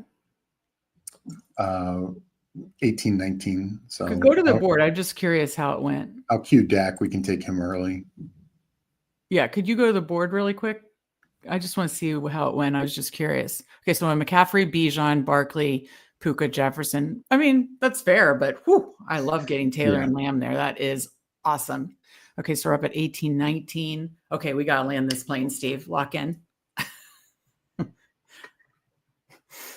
I mean, if JSN falls, Rome would with the Dak. Like if we could get Dak, Rome, Jordan, I'd be fine. Jordan Mason, honestly, there's so many here, so many activities. Did Rome go? Oh, you queued Rome. No, JSN went. JSN went. Okay, I knew someone in the list went. Okay, we're up in what, 4? Ooh, this is gonna be a sweat. I hope we get Rome and Dak, but that might be a push. That's fine. Oh, crap. Okay. Oh my God, the name has no soup for you. I absolutely love it. Big Seinfeld fan over here. Always love Bernie's background. Okay, so definitely Dak. Could go Drake London. We could Yeah. take a running back. Like I have Kamara and Walker ranked much higher. Yeah. I kind of But tend I to don't feel know if like we have there's to go some scroll there. down receivers that I like more. So I would Definitely not probably taking Tucker Craft now. right. I would say Dak and could you hit the Dak running back? and Adams or Evans. I mean, that's fine, but I think there's better scroll down receiver. Could you hit the running back tab? We're not going to take Javonte. Oh, so I didn't realize Kenneth Walker's going that much later. Yeah, like I have him pulled up because, like I said, I want him and Kamara. Okay, so you don't want to pull him up here then? Well, I think we'll probably get him at ADP. Okay, then do you want to just do Adams or Evans since tight end is kind of, or pull up Juwan Johnson? I like Tyler Warren too, but I know we don't know his thing. I'd say Adams or Evans. I'll let you pick. I don't know. Those just aren't great, Matt. I mean, I'll do Evans. I know you've been bullish on Evans this week. I just feel like the game script's not going to need it, but Yep. Yeah. No, I know. I mean, there's a little risk there, but end of the day, he's the number one target earner on that team. is Ferguson gone or is he still there? No. Oh, I like the double stack. Juwan or Ferg. Yeah. Running backs. Kenneth Walker would be my favorite. I mean, Ashton Genty does have a great matchup against Washington. Genty. I think we'll get one of those. So damn that no soup for you to take in our room, Madunze.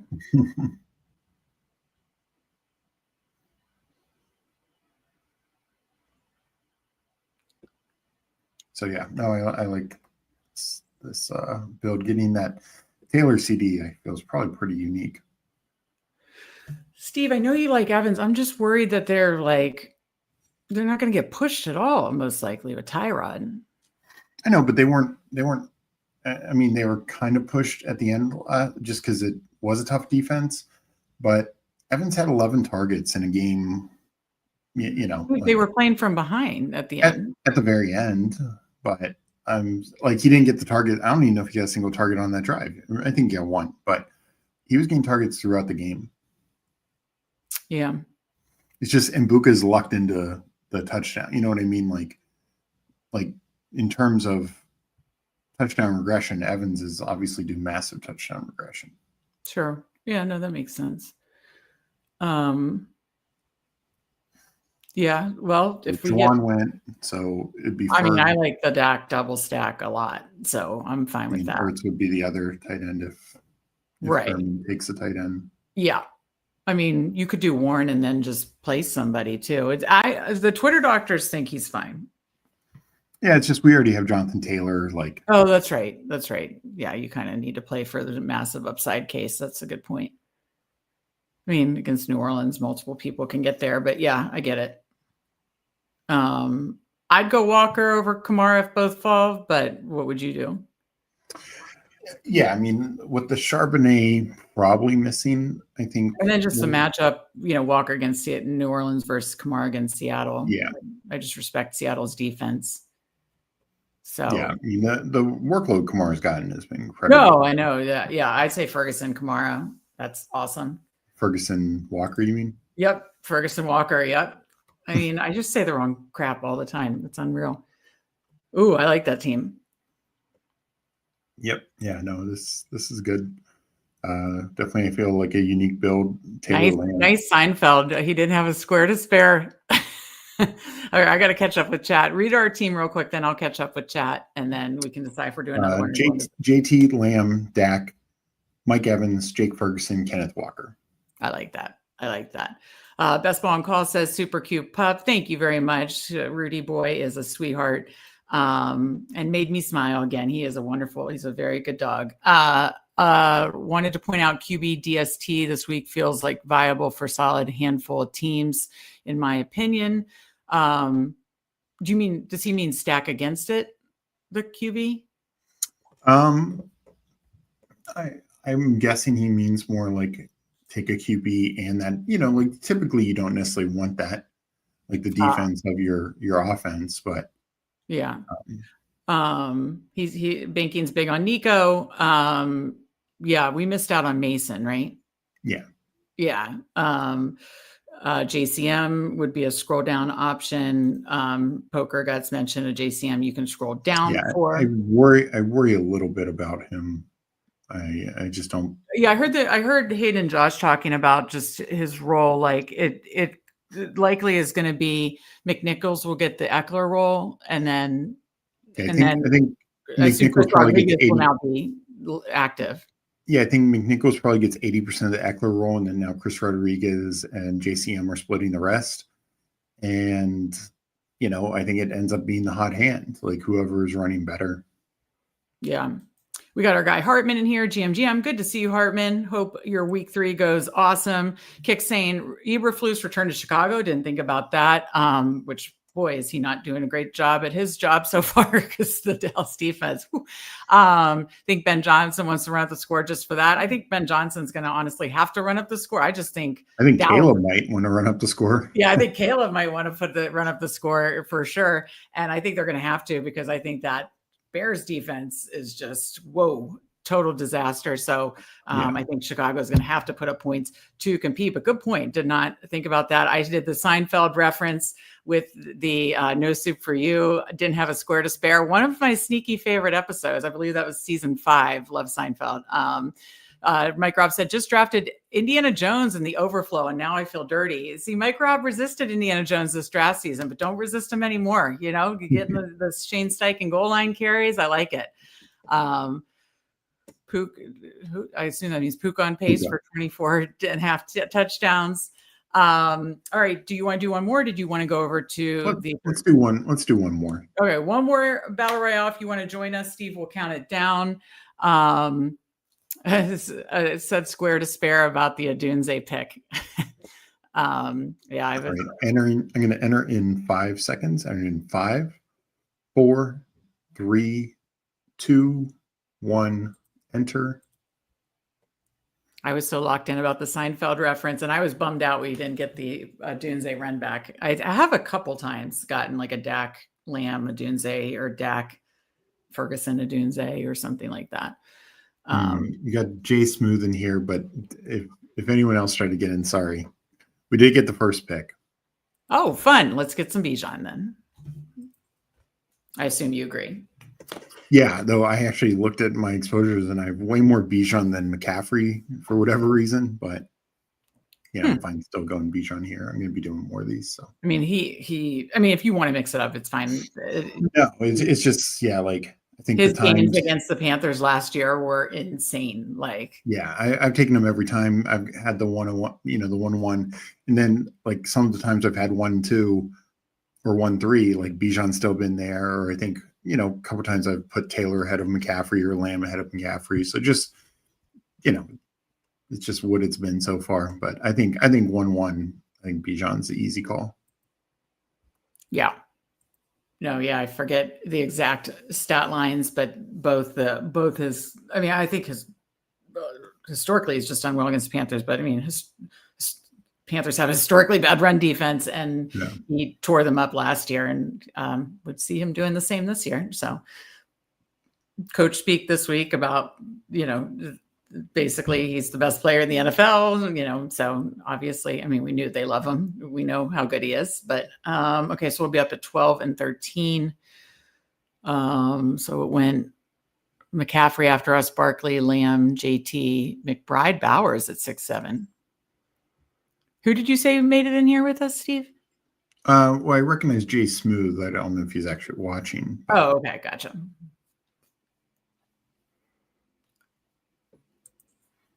I guess if Chase falls to us, we take Chase, but yeah. I would actually do Chase Adunze. There's running backs I like further down that. No, there are. Oh, yeah, Chase Adunze. Let's do that. I do too. Yeah, let's do that. That opens us up. If we wanted to do a Caleb stack on this one, we could still maybe run. We could do Chase Mason if you wish. Because that's correlated, but I like Adunze. Okay. I don't know. I mean, don't you still like him this week against that Dallas defense? Oh, I absolutely do. Yeah, and he's, as we saw from the last draft, he's not coming back, and it opens us up to another stack. And we can take Caleb. We can wait on quarterback more and take Caleb Yeah. late. Yeah. That's what I'm hoping, for sure. Can I just see the board? I just like to see what people are doing.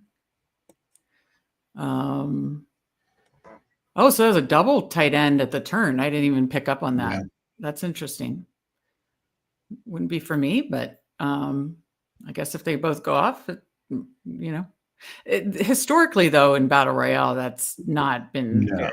Yeah. And again, I can make the case for Bowers more. McBride's just tough. He just doesn't get touchdowns. I mean, I don't know why they're allergic throwing to him in the end zone, but that's just tough for Underdog. Can you scroll down? All right, so 24, 25. So we have 3 more picks: tight end, quarterback, tight end, and likely a running back if we like one there. Mm-hmm. Well, if Mason comes back, that's a no-brainer. If not, I would just go back to, I say run it back again with Ferg. We're going to get Mason. Jay Smooth already has 2 running backs. Oh, yes. So where does Caleb go here? Does he get drafted? Yeah, but typically we would be the last pick. So the question is, do we take Ferg here and then try to take Caleb with the last pick, or do we take Caleb here and I would rather take Juwan Johnson with this pick. Why? Oh God, Steve, we need 15 seconds. I would much rather take Ferguson. All right, let's do Ferg. I'm sorry, I'm bullying you. Yeah, what else is new? Well, we're trying to get Caleb. It's a full game stack. I love Ferguson this week. He actually has a really good matchup. I read Rich Rebar's breakdowns on Sharp Football, and Ferguson has a really good matchup this week. Yeah, that's fair. If we get sniped, you could just take like a running quarterback like May or Danny. Somehow Dak falls back. Oh yeah, totally. Yeah.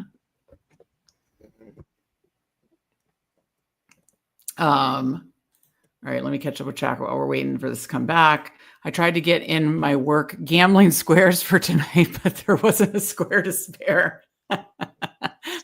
Steve, you've seen the square to spare episode, right? Oh, yeah. That's a great episode. I guess I was blacklisted. Nice pick. We got some nice values here. Thank you, Poker Guts. How many Seinfeld references can I jam in? Oh, high five. I mean, I wouldn't mind it. I love Seinfeld and Friends. Caleb went. He did. We're gonna get. Well, Jay Smooth could take Dak. Wow. Well, who did he get? DJ Moore? Yeah, he did. Okay, interesting. Huh. Okay. Well. Okay. Yeah, it's all up to Jay Smooth. Does he have Pickens? Check and see if he has Pickens. I'm just curious. No. Maybe doing. Hopefully he goes Herbert or Baker. Yeah. He's got Bucky. Wow. I can't believe getting Dak to fall back to the 6th round. That's last pick. That's wild. Let's see if Jay Smooth. I mean, he could just take Dak. We're on the edge of our seats. No, okay. Herbert, yeah, Keenan. All right. I mean, hey, we got the Dak Roma Dunze run back just with Ferguson. I'm fine with that. Yeah, I mean, it's interesting for sure. We got a lot of falling value on this one. Jordan, Mason, Roma Dunze, Chase and Dak. So yeah, read the whole team. This is a beaut. And I'm going to make you label these because these are good. Dak Prescott, Bijan Robinson, Jordan Mason, Jamar Chase, Roma Dunze, Jake Ferguson. Okay, are you going to label them now or after the show? Because I want equity in this. I will label them. All right, let me catch up with the chat. Poker Guts is crushing it with Seinfeld references. I see the bald one. Brock Bowers, he's bald. That was a great episode too. You got her number off the fantasy football commissioners list. You're crushing it with the Seinfeld lines. I like it. I don't know if you can label these. No, are you serious? Yeah, we'll just have to go with the video evidence. Oh, we will. Chat has my back on this if Steve's at the top of the leaderboard on Sunday. So Yeah, I don't see a way to label. Jawan Johnson, such good volume. Yes, absolutely. That is true.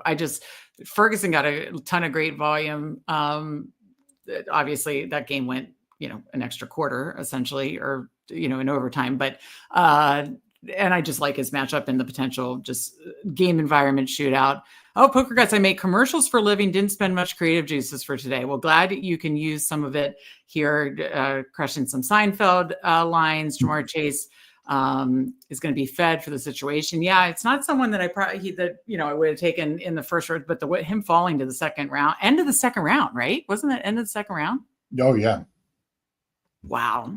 Yeah, no, his targets could go up. That's true. Yeah, it's absolutely crazy that Dak fell all the way there. So, all right, I will bring over Sportsbook and we will look at Thursday night props. Sneak peek. I hate this game, and we're still going to send out something to our Substack stubs by 6 o'clock immediately after this, but we're going to make this part quick because, this game is just, I don't like blowouts, obviously. I hate the Bills. What did I do? Can you, wait, how do I do? You show screen. I have it up. I mean, Mike Rob somewhere is like, oh Lord, help her.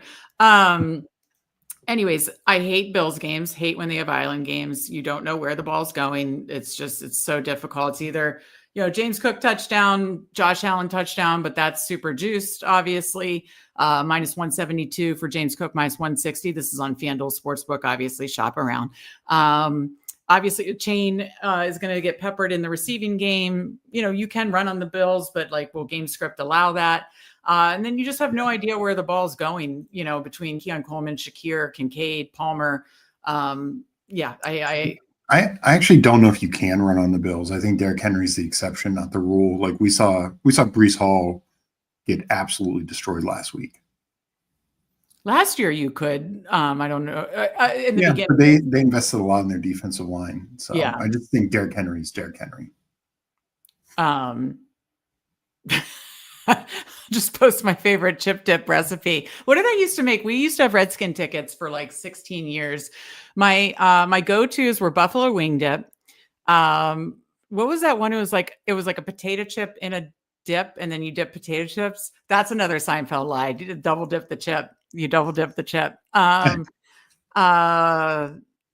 It was like baked potato dip, and it was basically like sour cream, cheddar cheese, green onion, bacon bits, and chips. So I'm giving it to you here, Mike. And then my buffalo chicken dip, pretty good. Oh, baked brie. If you do brie in a puff pastry, put it on the grill right before or right when you get there, so it warms up.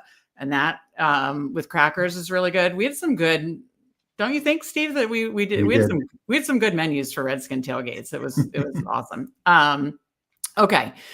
So yeah, I want to get something out to the people, but it's pretty much going to be like, and you should do this, as degens as we are, if you're not loving a spot, you shouldn't just, whatever. So that's kind of how we feel about this game. Don't love this game. In fact, for a fun exercise, we might build our lotto early for the Chicago-Dallas game. We're going to do a weekly lotto if it ever hits, which hopefully will. We got 2 out of 4 in the lotto last week. And this is also include each week we do a touchdown treasure chest with the whole Fanspeak team. If that ever hits, donate 10% to charity. And then we'll do a weekly lotto like we did last week. Last week we hit 2 out of 4. Last week we had 3 out of 6 of the touchdown bets. Any of those ever hit, 10% to charity. Make it fun. We're going to probably build a lotto today because I assume those Dallas Chicago numbers are just going to keep going up, unless you think you're really worried about the weather and we should pump the brakes. But I think that's a fun way to approach it, since I really don't feel like building up. I'm just going to build like a simple parlay for today. Nothing crazy that I'll send to Substack in the next like 20, 30 minutes. But really the only props that I'm really like looking at are like, maybe Keon Coleman receiving, maybe just because outside receivers just dominate the Dolphins. Maybe you could a chain's receptions is up to like 7+ receptions. Yeah. It's juiced at 6. 6 is minus 122. It's crazy. I don't mind his receiving because he's explosive. Like it now got hit hard all week, where now it was like 39.5 and now it's juiced at 40 yards. So I think his line's like 43.5. So you could do his line or 50+. I don't hate it. I don't love it. It's like, but I can see the path, because especially if Waddle is, out or limited or just not great because he's kind of banged up, it's really Hill, a chain, Malik Washington, NWI. It's just, they're going to have to throw. So, so a chain 50, Keon Coleman, like, 50, I don't mind. Again, I do think he's kind of their best outside receiver. And actually Dolphins, again, per Rich Rebar's right up on Sharp Football, does better like against kind of the Shakir role. So I think 40+ for Kincaid. He got 4 catches the past 2 games. It's just nothing does it for me. There's no massive edges that I see here.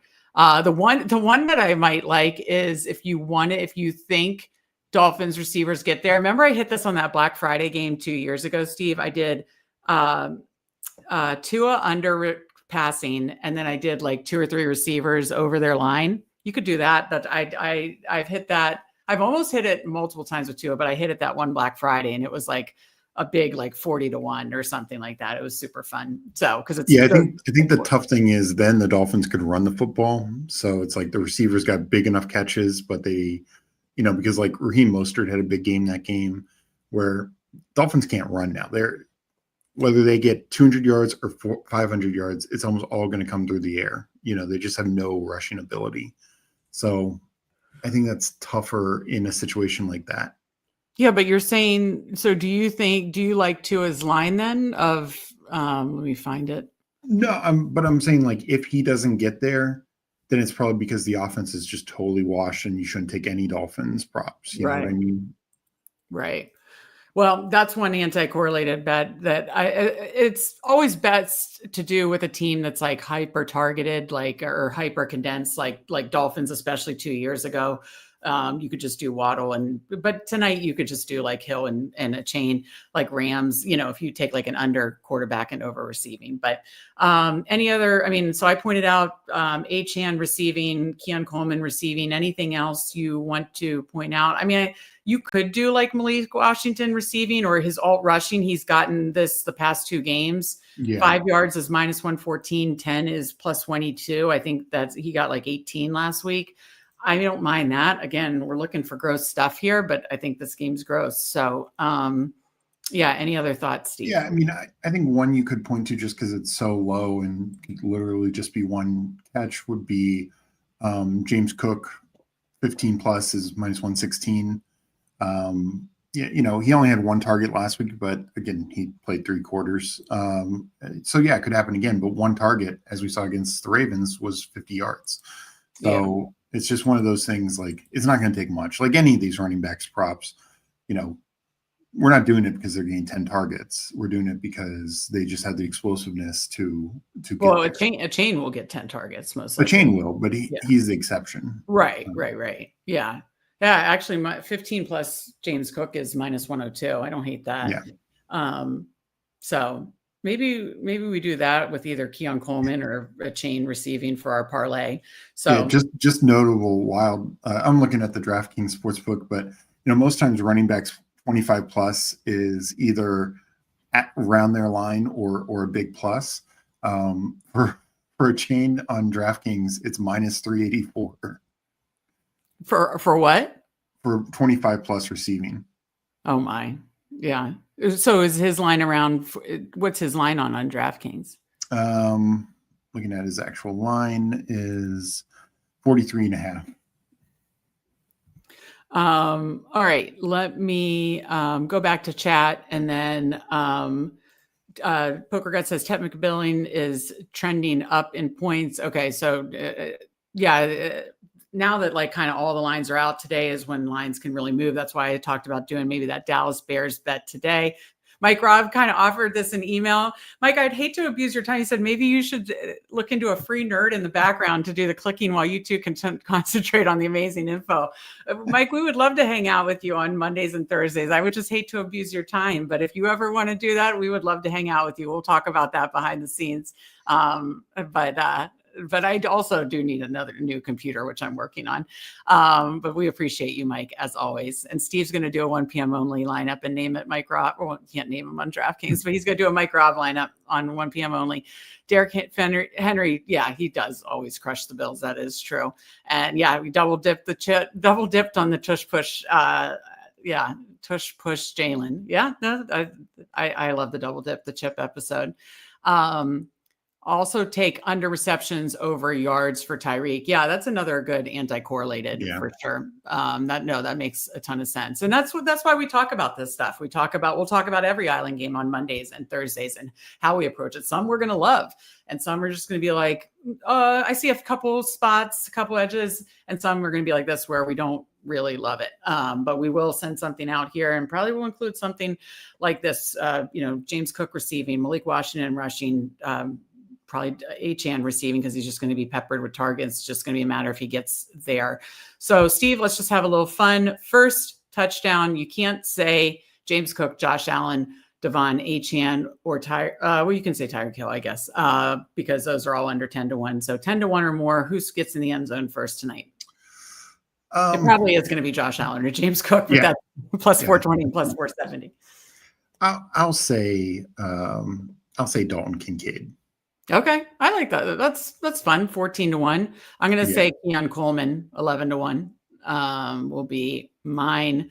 But yeah, I mean, in the touchdown market, obviously you got to love Josh Allen, James Cook, and one thing just in anytime touchdown, not first touchdown, but anytime touchdown, Bill's defense feels good.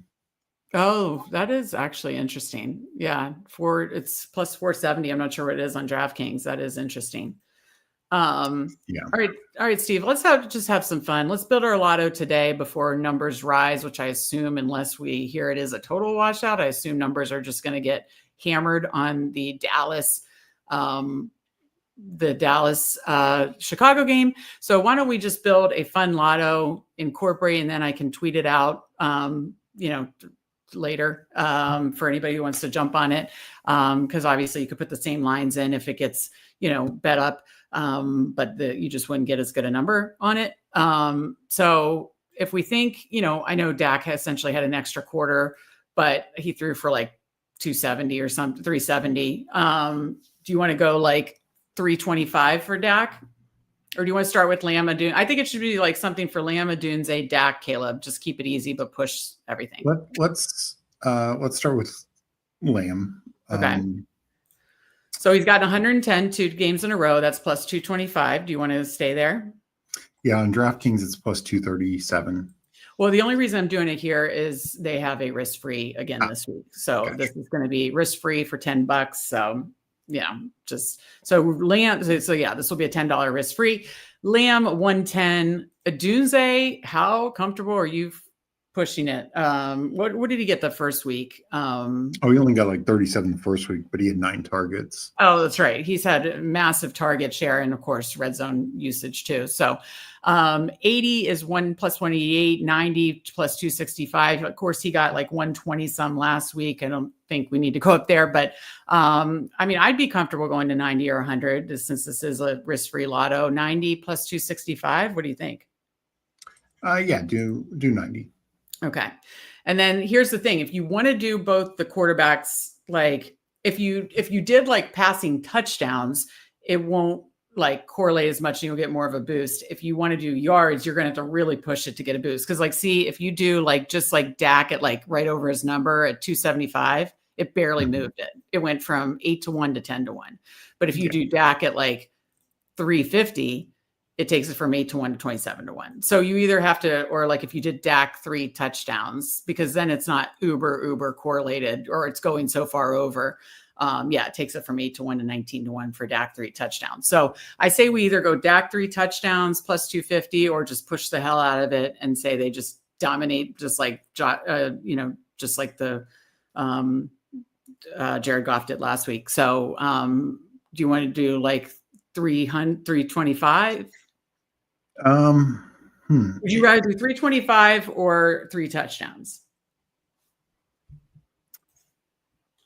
So what is 300 for Dak? 300 is plus 198. But again, the more you stay close, the more it's not going to move it. You know what I mean? Like you're only within like 40 yards of his line. You have to really push it to see a jump. Like his line's like 260. So that's why like 3 touchdowns jumps it from like 8-1 to like 17-1. 300 jumps it from 8-1 to 13-1. 300 jumps it from 8-1 to 13-1, and 325 jumps it from 8-1 to 18-1. Yeah. And just, I would recommend, even if it's a couple bucks, people doing this on DraftKings, you are getting better odds on this.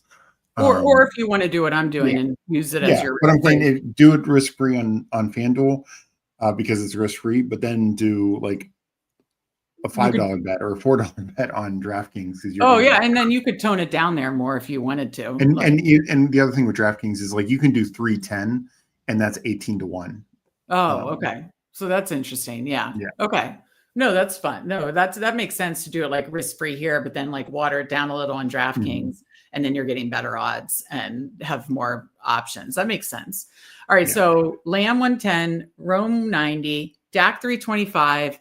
Do you want to do Caleb passing, or do you want to do Caleb rushing? Rushing would obviously anti-correlate, so you'll get more.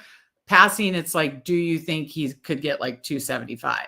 It's like, because if you just do 250, which is right over his line, it just takes it from 18-1 to 23-1. If you do 275, it takes it from 18-1 to 27-1. And then it's like, if you did rushing, that's where you're basically saying Rome gets there, but then Caleb, or if you did Caleb passing touchdowns. So, I mean, 3 feels like a lot, but that takes it, 38-1. Caleb rushing takes it. Yeah, this really isn't a lotto. You'd have to go 40 plus rushing takes it to 67-1. I think for this 280 for Caleb. There isn't a 280 option. Oh, sorry. What was 275 and then 300? There's nothing in between. Right. That's not a lotto then. I mean, 275 is 20. I mean, then I would probably do 300. Yeah, that should boost it because that takes it. Why is it not more? I guess it's not more because it's so correlated. I would just say, like, if you do 110 Lamb, I even have Dak 310, Caleb 300 is 55-1. Jeez. Rome 90, 110 Lamb, 310 Dak, 300 Caleb is 55-1. And that's why I said like 270 is 43-1. All right, maybe I will just put it in on DK and do something else for the risk-free. Because wait, so say it one more time. Rome 90, Lamb 110, Dak is 310. Okay, and then you have Caleb at what? Well, it depends on what you want because you can do it any increment of 10, but 270 is 43-1. If you go up to 300, it's 55-1. What if you did 270 Caleb, but 325 Dak? There's no 25. It's 320. It's increments of 10. It'd be 49-1. Okay. All right. Then maybe I'll put it on DK and then post it on Twitter. But we wanted to do some fun lotto, and if it hits, we'll donate back to charity. And if anybody wants to tail it, we'll put it on Twitter and subs included on Substack, of course, too. And for our Substack subs, we will send out the Thursday night bets here in the next 20 minutes. We're quick on this game because, again, we think it's going to be a blowout, and poor Mike McDaniel is probably going to be fired soon. I agree with you here. As long as we're good on, his injury status, I absolutely love Tyler Warren is just blowing past his line. They're not pricing him up enough. So I absolutely agree with you, Poker Guts. Love Tyler Warren's over this week, as long as there's no limitations on him. Okay. Well, I think we caught up in chat. We appreciate every single one of you joining us today and every show. We appreciate all you coming, watching, hitting the like button, supporting us. If you're not subscribed, make sure you're subscribed. Check out the Substack link. We have Substack for DFS, Underdog, Battle Royale, and bets every single day during the NFL season. It's crazy. I'll be sending out the Thursday night here in just 20 minutes. Steve, final thoughts for the people? Yeah, no, I mean, and I mentioned it at the top of the show, the other way to bet this game is first half bets for the Bills. Yeah. I think that's a good approach. I'll probably do a parlay on that. Enjoy the game tonight. Hopefully it helps our best ball shares. And, I think unfortunately we saw more injury news today with Tucker Kraft, but hopefully we get some clear guidance on injuries. We can have a good fun week this week on Sunday. Absolutely. That makes sense. Tomorrow, 4 p.m. prop party, Steve, Tyler, and I. 9:30 p.m. Degen Dads, bringing on David from PropSpot AI, and then Saturday for a DFS show for a Substack sub. So plenty more coming this week. Hopefully we all have a great week 3. Enjoy the game tonight. For Steve, I'm Meg, and we will see you next time.